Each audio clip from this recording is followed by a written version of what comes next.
Grabe ng langis to guys. Transmission ng Ford. Sobrang napakaitim na.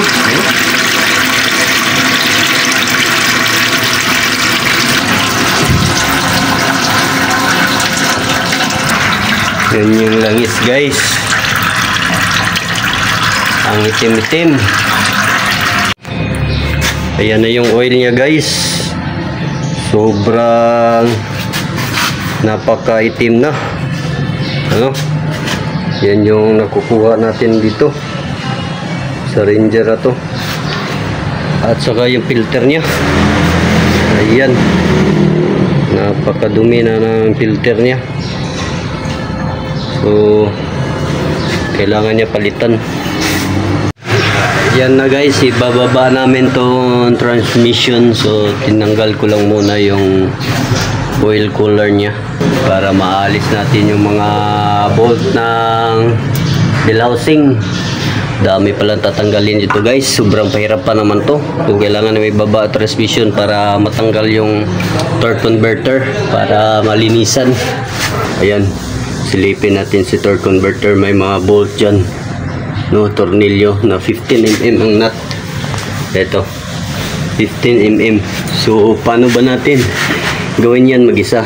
So ikutin lang natin dito si crankshaft clockwise.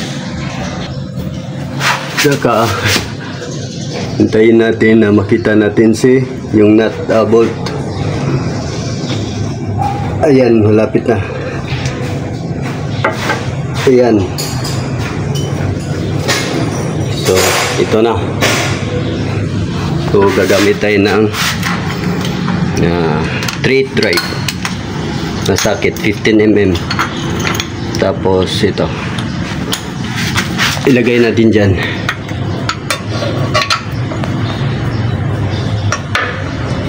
Tapos luwagan natin, i-hold natin to. Hold natin, ayaw gumalaw kasi ito yung ano niya, pang counter niya. So ayan. Ayun guys, medyo may katigasan guys. Lagyan natin ng ano, extension. Okay. Okay, goods. So maluwag na. So mag-change tayo ng ratchet.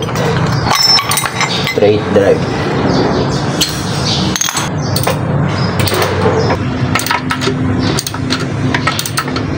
So ingatan ito na hindi mayupi ito kasi dito tatama yung crankshaft sensor. Ito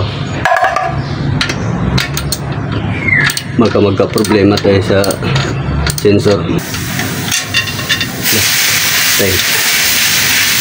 Ayan, tanggal na natin. So ikutin na naman natin yung iba. Bali tatlo na yan natanggal ko. Ayan guys, tapos na. So 6 na piraso lang pala lahat, no?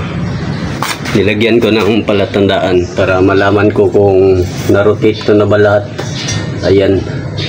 So ibig sabihin bumalik na siya sa nilagyan ko ng palatandaan. Ibig sabihin tapos na kuha ko na lahat ng nut. Ayan guys, malinis na yung oil pan nya guys.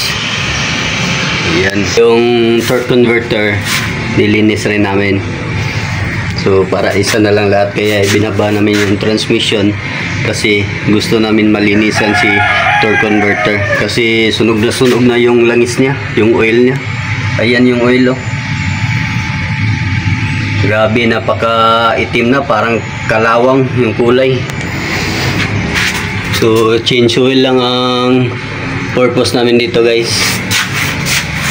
Ayan. Ayan guys, patapos na tayo guys. So nakabit na natin ang transmission na isang Ford Ranger 3.2. So maglalagay na tayo ng langis dito gamit ang CVT transmission fluid.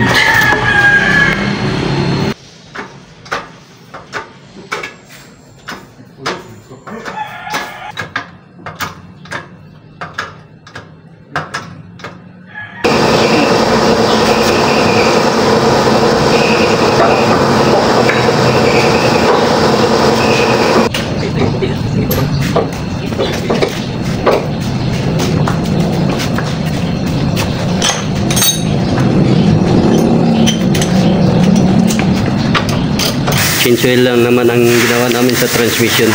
Kasi napaka sunog na yung fluid niya. So, panda rin pa to. Panda rin.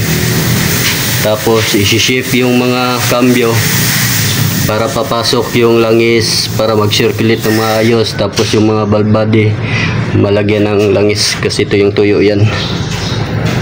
So, right after that, check din natin kung nasa sakto ba yung level ng oil. Ito, puno na to. Sumubra na nga. But, pag naka-under to, so mag-circulate yung oil, so makukulangan na naman ang laman na to. Then check namin ulit.